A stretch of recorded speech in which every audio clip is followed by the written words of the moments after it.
Giriya Summer Sale. Buy any AC and get free 2 nights, 3 days holiday package. தமிழக சட்டமன்ற தேர்தல் முடிவுகளில் மாவட்ட வாரியாக ஆதிக்கம் செலுத்தியவர்கள் குறித்து விரிவாக தற்போது பார்க்கலாம்.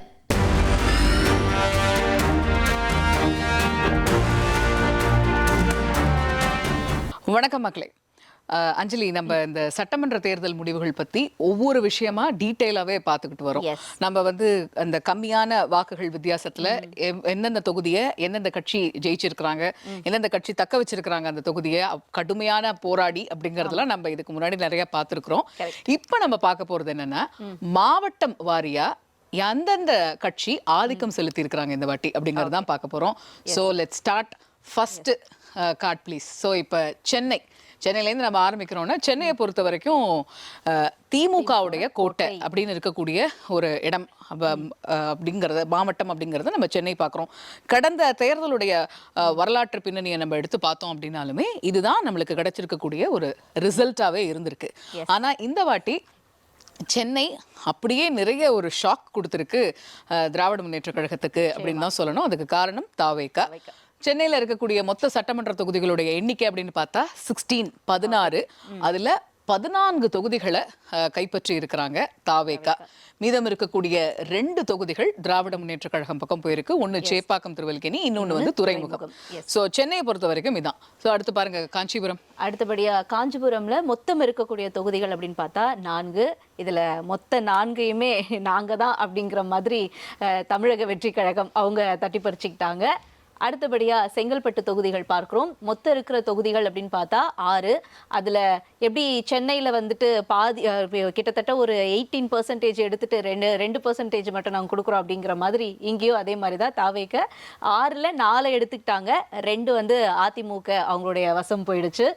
ஸோ அடுத்து நம்ம பார்க்குறோம் திருவள்ளூர்ல இருக்கக்கூடிய தொகுதிகள் மொத்தம் 10 சட்டமன்ற தொகுதிகளை கொண்ட ஒரு மாவட்டம் தான் திருவள்ளூர். அங்கேயும் பார்க்குறோம் அப்படின்னா தாவேகா 9 தொகுதிகளை தன்வசப்படுத்தி இருக்கிறாங்க. அதிமுக ஒரு தொகுதியை ஜெயிச்சிருக்கிறாங்க. திருவள்ளூரை பொறுத்த வரைக்கும் திராவிட முன்னேற்ற கழகம் ஜெயிக்கல, எந்த தொகுதியும் அவங்களுக்கு இந்த வாட்டி கிடைக்கல அப்படிங்கிறது. இந்த நம்ம வெதர் ரிப்போர்ட்டுக்கு தான் கேடிசிசி எடுப்போம் மெயினா. ஸோ இந்த வாட்டி இந்த ஒரு ரிப்போர்ட்டுக்கு கேடிசிசி எடுத்திருக்கோம் அப்படின்னு சொன்னா தாவேகா ரொம்ப பயங்கரமான ஒரு பெர்ஃபார்மன்ஸ் இந்த கேடிசிசியில கொடுத்துருக்காங்க அப்படிங்கிறது நிதர்சனமான ஒரு உண்மையா நம்ம கிட்ட வீசி இருக்கு அப்படிங்கிறது தான் இருக்கு. சோ நம்ம அடுத்த மாவட்டங்கள் நகர்ந்து போகிறோம் அப்படின்னா திருவண்ணாமலை. நல்ல ஸ்டார் கேண்டிடேட்ஸ்லாம் இருக்கக்கூடிய தொகுதி தான் திருவண்ணாமலை மாவட்டம். அங்க இருக்கக்கூடிய 8 தொகுதிகளில் என்ன நிலவரம் அப்படின்னு பார்க்கணும்னா, அதிமுக 5 தொகுதிகளை வசப்படுத்தி இருக்கிறாங்க திருவண்ணாமலையில. திராவிட முன்னேற்ற கழகம் அகைன் 2 தொகுதிகள். அடுத்து தாவேகா ஒரு தொகுதி, அங்கேயும் நாங்க உள்ள வருவோம் அப்படின்னு வந்திருக்காங்க அப்படின்னு திருவண்ணாமலையில வந்திருக்காங்க. அடுத்து வேலூர், எப்பவுமே ஒரு அனல் பறக்கிற ஒரு இடம். அதுவும் இந்த சம்மர்ல சொல்லவே தேவையில்ல, ரிசல்ட்ல கூடுதலா அனல் பறந்திருக்கு அப்படிதான் சொல்லணும். ஏன்னா 8 தொகுதிகளில் ஈக்குவல் ஷேர் பிரிச்சிருக்காங்க தாவேகாவும் அதிமுகவும். அப்படி பார்த்தா தாவேகாக்கு 4, அதிமுகக்கு 4. ஆனா அங்கேயும் திராவிட முன்னேற்ற கழகம் இந்த வாட்டி சோபிக்கல அப்படிங்கறது பாக்குறோம். காட்பாடியெல்லாம் அங்கதான் இருக்கு. அங்கேயுமே சோபிக்க முடியாத ஒரு சூழல் திராவிட முன்னேற்ற கழகத்துக்கு இந்த வாட்டி இருந்திருக்கு. அடுத்தபடியா விழுப்புரம் பாக்குறோம். விழுப்புரம் ஒரு முக்கியமான ஒரு கோட்டம் அப்படிங்கறத நம்ம பாக்குறோம். இந்த பக்கம் வட மாவட்டங்கள்ல இருந்து அந்த பக்கம் தென் மாவட்டங்களை இணைக்கக்கூடிய முக்கிய இடம் தான் இந்த விழுப்புரம். சோ விழுப்புரத்துல எப்படி யார் யாரு அவங்களுடைய ஆதிக்கத்தை செலுத்தி இருக்கிறாங்க அப்படின்னு பார்த்தோம்னா, விழுப்புரத்துல இருக்கக்கூடிய தொகுதிகள் எண்ணிக்கை மொத்தம் 7. அதுல திமுக கூட்டணியில அங்கம் வகிச்சிருக்கக்கூடிய விசிக ஒரு இடம் பிடிச்சிருக்காங்க. திராவிட முன்னேற்ற கழகம் 2. அதே போல அதிமுக கூட்டணியில் அங்கம் வகிச்சிருக்கக்கூடிய பாட்டாளி மக்கள் கட்சி 2 தொகுதிகள் ஜெயிச்சிருக்கிறாங்க. அதிமுக அகைன் 2 தொகுதி. இங்க தாவேகா வர முடியல. சோ திமுக கூட்டணி கட்சி, அதிமுக கூட்டணி கட்சி அப்படிங்கிற மாதிரியான ஒரு விஷயம் தான் விழுப்புரத்தை பொறுத்த வரைக்கும் இருந்திருக்கு. அப்படியே பக்கத்துல போனோம்னா இங்க நாங்க எல்லாருமே இருக்கோம் அப்படின்ற மாதிரி காட்டியிருக்காங்க. ஒரு ஈக்குவலா ஒரு போட்டி நடந்திருக்கு. லீட் எடுக்குது திமுக. எஸ், ஆனா லீடு அப்படின்னு பார்த்தா மொத்தமா இருக்கிறது 4.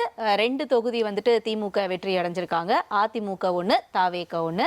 அடுத்தபடியா திருப்பத்தூர் பார்க்கும் பொழுது மொத்த தொகுதிகள் 4. இதுல தாவேகா 1, திமுக 1, திமுக கூட்டணியில இருக்கக்கூடிய IUML அவங்க ஒரு தொகுதியை ஜெயிச்சிருக்காங்க. அதிமுக ஒரு தொகுதியை ஜெயிச்சிருக்காங்க. இங்கதான் நிஜமான ஈக்குவல் ஷேர் திருப்பத்தூர்ல தான் இருக்கு அப்படிங்கறத பாக்குறோம். அங்கேயும் ஆனா திமுக கூட்டணி அப்படிங்கிறது மூலமா ஒரு தொகுதி எக்ஸ்ட்ரா எடுத்திருக்காங்க அப்படிங்கறத பாக்குறோம். ராணிப்பேட்டையிலையும் 4 சட்டமன்ற தொகுதிகள் தான் இருக்கு.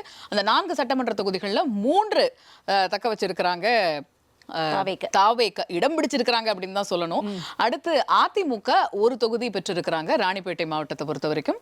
சோ நெக்ஸ்ட் அடுத்தபடியா அரியலூர்ல பார்க்கும்போது 2 தொகுதி. இதுல அதிமுக 1, அதிமுக கூட்டணியில இருக்கக்கூடிய பாமக. சோ ஓவரால் பார்த்தா வேற யாருக்குமே கொடுக்கல, அதிமுகவுக்கு மட்டும் தான் இடம் கொடுத்திருக்காங்க அரியலூர்ல. அடுத்து கடலூர்ல மொத்தமா 9 தொகுதிகள் இருக்கு. அதுவும் ரொம்ப முக்கியமான ஒரு மாவட்டம் தான். குறிஞ்சிப்பாடி உள்ளிட்ட தொகுதிகள்லாம் நம்ம பாக்குறோம்னா ரொம்ப ரொம்ப முக்கியத்துவம் பெற்றிருக்கக்கூடிய ஒரு மாவட்டம் தான் கடலூர்.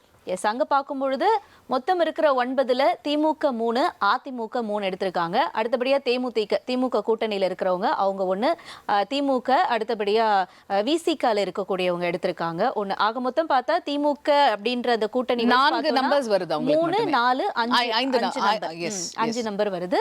தாவேக 1 எடுத்திருக்காங்க. அக்கவுண்ட் ஓபன் பண்ணிட்டாங்க கடலூரை பொறுத்த வரைக்கும் தமிழக வெற்றி கழகம். ஓகே, அடுத்தபடியா நம்ம மயிலாடுதுறையில பாக்குறோம். மொத்தம் இருக்கக்கூடிய தொகுதிகள் 3. அதுல திராவிட முன்னேற்ற கழகம் 2, திராவிட முன்னேற்ற கழகத்துல அங்கம் வகிக்கக்கூடிய காங்கிரஸ் ஒரு தொகுதியை பெற்றிருக்கிறாங்க அப்படிங்கறத பார்க்க முடியுது. வேற எந்த கட்சிக்குமே மயிலாடுதுறையை பொறுத்த வரைக்கும் இந்த வாட்டி இடம் இல்லை. அடுத்தபடியா நாகப்பட்டினம் தொகுதிகள் 3 இருக்கு. இதுல திமுக 1, திமுக கூட்டணியில இருக்கக்கூடிய சிபிஎம் அவங்க 1 எடுத்திருக்காங்க, அதிமுக 1. ஆக மொத்தம் இந்த இடத்துல டிவிகேக்கு எந்த ஒரு வாய்ப்பும் கொடுக்கப்படலை அப்படிங்கிறது உறுதியாகுது. தொடர்ந்து பெரம்பலூர் பார்க்குறோம். பெரம்பலூர்ல ஒரு டஃப் ஃபைட் இருந்துச்சு. ஆனா இங்க பார்த்தா இருக்கக்கூடிய அந்த 2 தொகுதிகளை ஒன்று தாவேகாக்கு கொடுத்துட்டாங்க மக்கள், இன்னொன்று திமுக கொடுத்துட்டாங்க. ஈக்குவலா நாங்க ஷேர் பிரிச்சிடறோம் அப்படிங்கிற மாதிரி மக்கள் டிசைட் பண்ணிட்டாங்க. அங்க அதிமுகக்கு இடம் இல்லைங்கிறது தெரிய வருது. அடுத்து புதுக்கோட்டை பார்க்குறோம். புதுக்கோட்டையில இருக்கக்கூடிய 6 சட்டமன்ற தொகுதிகளில் திராவிட முன்னேற்ற கழகம் 3 தொகுதிகள் ஆதிக்கம் செலுத்துறாங்க. தமிழக வெற்றி கழகம் 2 தொகுதிகள் ஆதிக்கம் செலுத்தி இருக்கிறாங்க. அதிமுக ஒரு தொகுதியை பெற்றிருக்கிறாங்க. இது வந்து புதுக்கோட்டையை பொறுத்த வரைக்கும். அடுத்து நம்மளுடைய நெற்களஞ்சியமான தஞ்சாவூர்ல எப்படி இருக்கு நிலவரம்ங்கறத பார்க்கலாம். எஸ், அதுல வந்து மொத்த தொகுதிகள் அப்படின்னு பார்த்தோம்னா 8. இதுல திமுக 5 இடங்கள் அங்கம் வகிச்சிருக்காங்க. திமுக கூட்டணியில இருக்கக்கூடிய IUML அவங்க ஒரு இடம் வெற்றியை வசமாக்கிட்டாங்க. ஸோ ஆக மொத்தம் பார்த்தா 6 தொகுதிகள் வந்துட்டு திமுக வசம் போகுது. தாவேக 2 இடங்கள்ல அவங்களுடைய வெற்றியை தக்க வச்சுக்கிட்டாங்க. டெல்டா எப்பயுமே வந்து திராவிட முன்னேற்ற கழகத்துடைய கோட்டையா பார்க்கப்படுது. கடந்த கால நம்மள சட்டமன்ற தேர்தல் முடிவுகளை வச்சு பார்க்கும்போது அது அப்படிதான் இருந்திருக்கு. ஏறத்தாழ இது அப்படியே ரீட்டைன் பண்ணிருக்காங்க திமுக அப்படிங்கிறது தஞ்சாவூரை பொறுத்த வரைக்கும் நம்மளுக்கு தெரியுது. 2 தொகுதிகள் தாவேகா பக்கம் போயிருக்கு. எஸ், அடுத்தபடியா திருச்சி, அதாவது டிவிகே தலைவர் அவர் போட்டியிட்ட தொகுதியும் இதுல அடங்கி இருக்கு. மொத்தமா 9 தொகுதிகள் அப்படின்னு பார்க்கும்பொழுது தாவேகா 6 இடங்கள் அங்கேயும் வந்து விசில் சத்தம் ஒழிச்சிருக்குன்னு நினைக்கிறேன். மொத்தமா அவங்களுக்கு ஒரு 6 கொடுத்திருக்காங்க. திமுக 2 இடங்கள் வெற்றியை வசமாக்கியிருக்காங்க. அதிமுக ஒரு தொகுதியை வந்துட்டு வின் பண்ணியிருக்காங்க. ஸோ மொத்தமா 9ல 6, 2, 1 அப்படிங்கிற ஒரு வெற்றி இங்க கிடைச்சிருக்கு. திருச்சியை பொறுத்த வரைக்கும் திருவாரூர் பார்க்கிறோம். திருவாரூர்ல இருக்கக்கூடிய மற்றும் 4 தொகுதிகளை ஈக்குவலா பிரிச்சிருக்கிறாங்க. திமுக கூட்டணியில அங்கம் வகிக்கக்கூடிய சிபிஐ ஒரு தொகுதி, அதே போல அதிமுக கூட்டணியில் அங்கம் வைக்கக்கூடிய அம்மா மக்கள் முன்னேற்ற கழகம் ஒரு தொகுதி, மன்னார்குடி தொகுதியில் ஜெயிச்சிருக்கிறாங்க அம்மா மக்கள் முன்னேற்ற கழகம். திமுக 1, அதிமுக 1 அப்படிங்கிறது தான். இது அப்படியே ஈக்குவலா இருக்கு. கூட்டணி கட்சி 2 அப்படிங்கிறது மாதிரி ஈக்குவலா இருக்கு. அடுத்து பார்க்கிறோம் தர்மபுரியில மொத்தம் 5 தொகுதிகள். இதுல அதிமுக 3 தன்னோட வெற்றியை வசமாக்கிட்டாங்க. அடுத்தபடியா பாமக அதிமுக கூட்டணியில இருக்கக்கூடியவங்க ஒரு இடத்த அவங்களுடைய வெற்றியை நிலைநாட்டிட்டாங்க. தாவேக நாங்க இங்கேயும் வந்துட்டோம் அப்படிங்கிற மாதிரி ஆஸ் யூஷுவல் ஒரு இடத்த அவங்க அங்க எடுத்துக்கிட்டாங்க. ஸோ அடுத்தபடியா பார்க்கிறது திண்டுக்கல் தொகுதி அப்படின்னு பார்த்தோம்னா மொத்தமா 7 தொகுதிகள் இருக்கு. இதுல திமுக 4, அதிமுக 2, தாவேக 1 அப்படிங்கிற விதத்துல 7 தொகுதிகளும் இங்க கிட்டத்தட்ட அதிமுகக்கு சில ஷாக்கும் வந்து திண்டுக்கல் தொகுதி கொடுத்திருக்கு அப்படிங்கிறது தான் நம்ம பார்க்க வேண்டியதா இருக்கு இதுல. சோ இதுல 4, 2, 1. சோ திண்டுக்கல் பொறுத்த வரைக்கும் திமுகவுடைய பெர்ஃபார்மன்ஸ் ரொம்ப நல்லா இருந்திருக்கு அப்படிங்கிறதையும் நம்ம பார்க்க முடியுது. நெக்ஸ்ட் கோவை. ரொம்ப ரொம்ப முக்கியமான செலிபிரிட்டி மாவட்டங்கள்ல கோவையை நம்ம விட்டுற முடியாது. எப்படி நம்ம சென்னையை விட்டுற முடியாதோ, மதுரையை விட்டுற முடியாதோ, அதே போல கோவையுமே விட்டுற முடியாது. நிறைய செலிபிரிட்டி கேண்டிடேட்ஸ் வந்து கோவை மாவட்டத்தை பொறுத்த வரைக்கும் இருந்திருக்காங்க. 10 தொகுதிகளை கொண்ட கோவை மாவட்டத்துல தாவேகா 6. இந்த மாதிரி நம்ம முக்கியமான சில மாவட்டங்கள் அப்படின்னு சொல்லும்போது இந்த வாட்டி தாவேகா ரொம்ப டெபியூ எலெக்ஷன்லயே ஒரு நல்ல பெர்ஃபார்மன்ஸை கொடுத்துருக்காங்க அப்படிங்கிறத பார்க்குறோம். தாவேகா 6 தொகுதிகளில் ஜெயிச்சிருக்கிறாங்க. திமுக 3.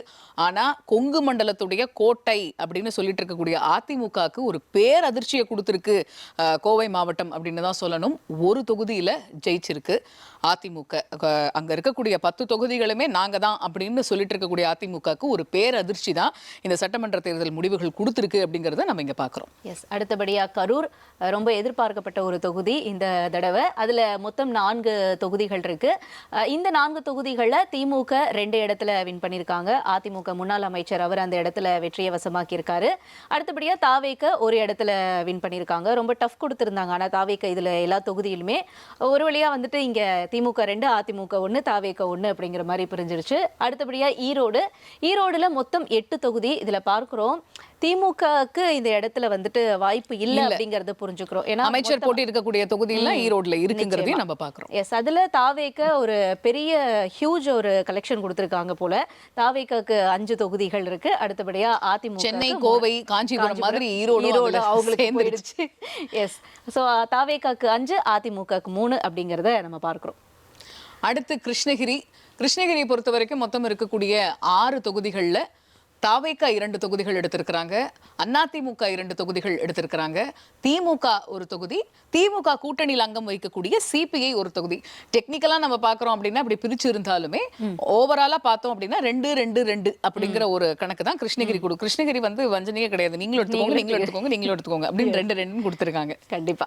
அடுத்து நாமக்கல் பார்க்கிறோம் 6 தொகுதிகள். அதுல தாவேக வழக்கம் போல 5 எடுத்துட்டாங்க இந்த இடத்துல. அதிமுக 1 ரன் எடுத்திருக்காங்க. நாமக்கல் பார்க்கும்போது இந்த வாட்டி போலிங்ல நம்மளுக்கு வந்து குமாரபாளையம் குறிப்பிட்டு உங்களுக்கு 90% தாண்டி போச்சு போலிங் அப்படிங்கறத நம்ம அந்த கவுண்ட் அப்படிங்கறத நம்ம பாக்குறோம். அப்புறம் வந்து ரிசல்ட்ஸ் வந்த போதுதான் எல்லாருமே சொல்லிக்கிட்டு இருந்தாங்க, இது என்ன போலிங் இவ்வளவு இருந்துச்சு இந்த குறிப்பிட்ட தொகுதியை பொறுத்த வரைக்கும், அங்கேயும் வந்து தாவேகா தான் ஜெயிச்சிருக்கு அப்படிங்கறதும் அப்புறமா அவங்க கோட் பண்ணி சொல்லக்கூடிய ஒரு விஷயமா கூட நம்ம பார்த்தோம். ஓகே, அடுத்தபடியா நீலகிரி தொகுதிகள் மொத்தம் 3. இதுல திமுகக்கு 2. அடுத்தபடியா அதிமுக உடைய அங்கம் வகிக்கக்கூடிய பாஜக அவங்களுக்கு 1 கொடுத்திருக்காங்க. இந்த வாட்டி ஒரு தொகுதி தான் பாஜக கைப்பற்றி இருந்தது, அந்த ஒரு தொகுதி நீலகிரி. எஸ், இதுல அன்பார்ச்சுனேட்லி டிவிகே கிடையாது. நம்ம அடுத்தபடியா சேலம் பார்க்குறோம். சேலம் பத்தி சொல்லுங்க மேம், நம்ம பேசி ஆகணும் இல்லையா? ஸோ சேலம் எப்படி வந்து சென்னை ரொம்ப முக்கியமோ, கோவை எப்படி ரொம்ப முக்கியமோ, சேலம் அப்படிங்கிறதையும் நம்ம வந்து மறந்துடவே முடியாது. நம்ம தமிழ்நாட்டு அரசியலேருந்து விலக்கி வைக்கவே முடியாத ஒரு மாவட்டம் தான் சேலம் மாவட்டம். ஸோ சேலத்தில் எப்படி பர்ஃபார்ம் பண்ண போறாங்க, சேலம் ஒட்டுமொத்தமாக அதிமுக தான் எடுப்பாங்க அப்படிங்கிற ஒரு பேச்சு தான் வந்து தேர்தலுக்கு முன்னாடி வரைக்கும் இருந்தது அப்படிங்கிறத நம்ம பார்க்குறோம். ஆனால் சேலத்தில் இப்படி ஒரு ரிசல்ட்ஸ் வந்திருக்கு. சேலத்துல எப்படியும் வந்து அதிமுக தான் ஜாஸ்தி இங்கேயும், ஆனா 4 தொகுதிகள் தமிழக வெற்றி கழகம் அங்கேருந்து எடுத்திருக்கிறாங்க அப்படிங்கிறதுமே கவனத்தில் கொள்ள வேண்டிய ஒரு விஷயமா தான் இருக்கு. சோ 11 தொகுதிகள்ல 7 தொகுதிகள் அதிமுக ஆதிக்கம் செலுத்தி இருக்கிறாங்க. ஆனா 4 தொகுதிகள் பாக்குறோம்னா தாவேகாவுடைய ஆதிக்கத்துக்கு உட்பட்டிருக்கு அப்படிங்கறத நம்ம பார்க்க முடியுது சேலத்தை பொறுத்த வரைக்கும். அடுத்தபடியா திருப்பூர், நம்ம எலெக்ஷன் அன்னைக்கு பார்த்தோம் அப்படின்னா அந்த போலிங் பெர்சன்டேஜ்ல வந்து தொடர்ந்து டாப்ல இருந்தாங்க திருப்பூர். அப்படி பார்க்கும்பொழுது அங்க தொகுதிகள் மொத்தம் 8. இதுல தாவேக 4 இடங்களை பிடிச்சிட்டாங்க. அதிமுக 2, திமுக 2 அப்படிங்கிற வசத்துல 8 தொகுதிகளும் இங்க நிறைவடைஞ்சிருக்கு. கோவை மண்டலத்தை பொறுத்த வரைக்கும் நம்மளுக்கு ஒரு நல்ல பெர்ஃபார்மன்ஸ் இந்த வாட்டி தாவேகா கொடுத்திருக்கு அப்படிங்கறத நம்ம பாக்குறோம். ரொம்ப ஆச்சரியமான பெர்ஃபார்மன்ஸ் நிறைய இடங்கள்ல கொடுத்திருக்காங்க.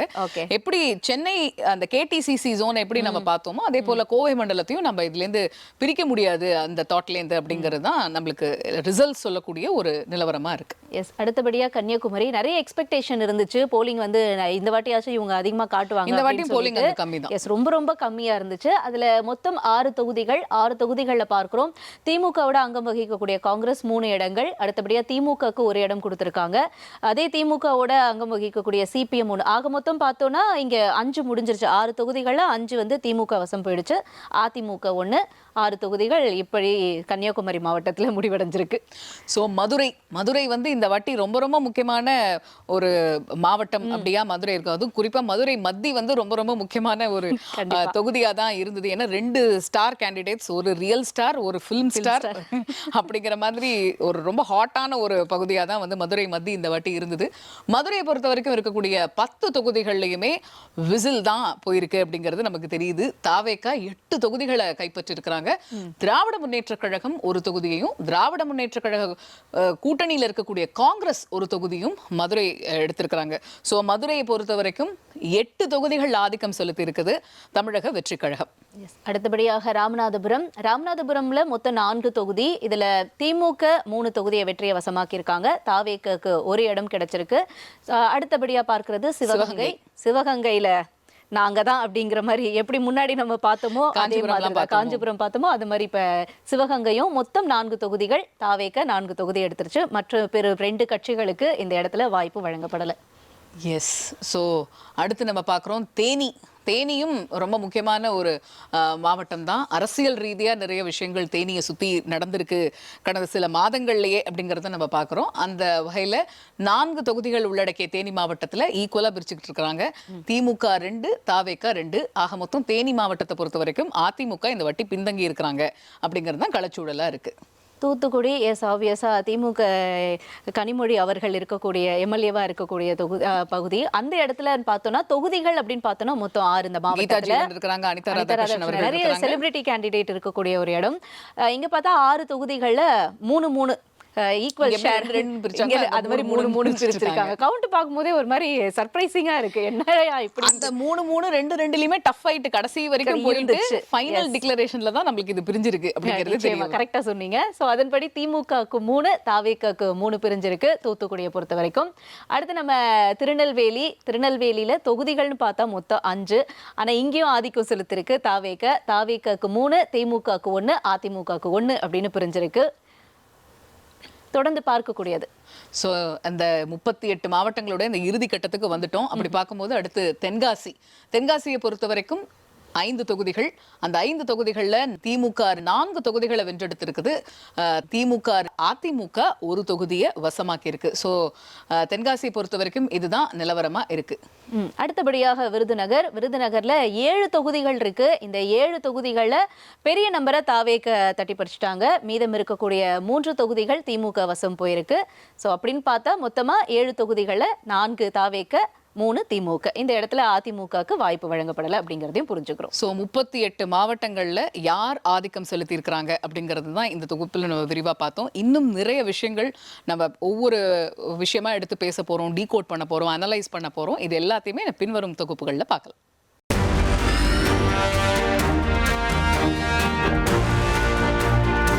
Giriya Summer Sale. Buy any AC and get free 2 nights, 3 days holiday package.